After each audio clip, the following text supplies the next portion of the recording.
Assalamualaikum warahmatullahi wabarakatuh. Saya Rosi Amalia. Saya dari kelompok 3 ingin menjelaskan tentang manajemen modal kerja.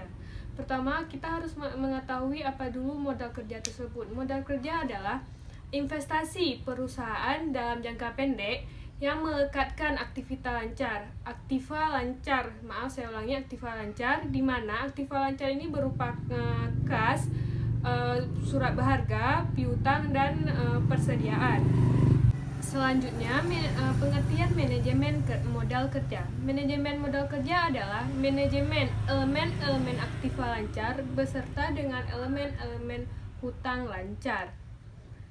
Selanjutnya ada konsep-konsep manajemen modal kerja. Yang pertama ada konsep kuantitatif. Konsep kuantitatif ini adalah jumlah keseluruhan aktivitas lancar yang juga disebut ini adalah modal kerja bruto, di mana ini termasuk ke dalam kas, surat-surat berharga, dan piutang beserta dengan persediaan. Yang kedua ada konsep kualitatif. Konsep kualitatif ini adalah modal kerja dihubungkan dengan hutang lancar atau hutang yang harus segera dibayarkan. Yang ketiga ada konsep fungsional, di mana konsep ini merupakan fungsi dana yang digunakan untuk memperoleh pendapatan.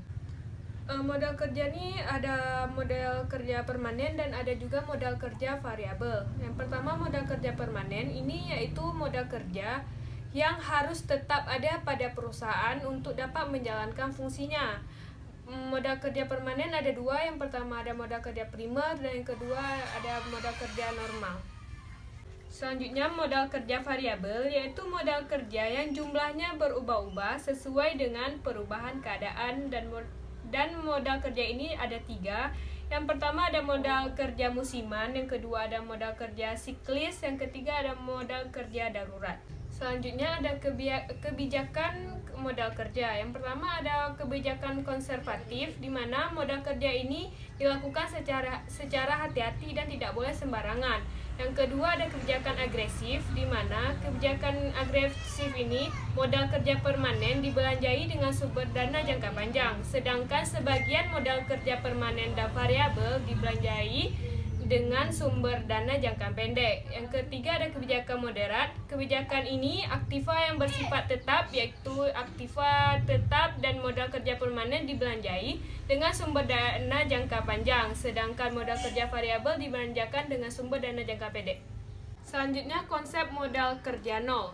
Konsep modal kerja nol ini ada pendukung modal kerja nol yang menyatakan bahwa suatu gerakan ke arah sasaran ini tidak hanya menghasilkan uang kas, tetapi juga mempercepat produksi dan membantu perusahaan melakukan penyerahan lebih tepat waktu dan beroperasi secara lebih efisien. Yang kedua ada pengolahan aktiva lancar, salah satunya menggunakan konsep modal kerja nol. Konsep tersebut adalah persediaan dan piutang usaha adalah kunci untuk mengadakan penjualan, tetapi persediaan dapat dibiayai oleh pemasok melalui utang usaha. Sekian penjelasan dari saya. Saya harap dapat bermanfaat. Assalamualaikum warahmatullahi wabarakatuh.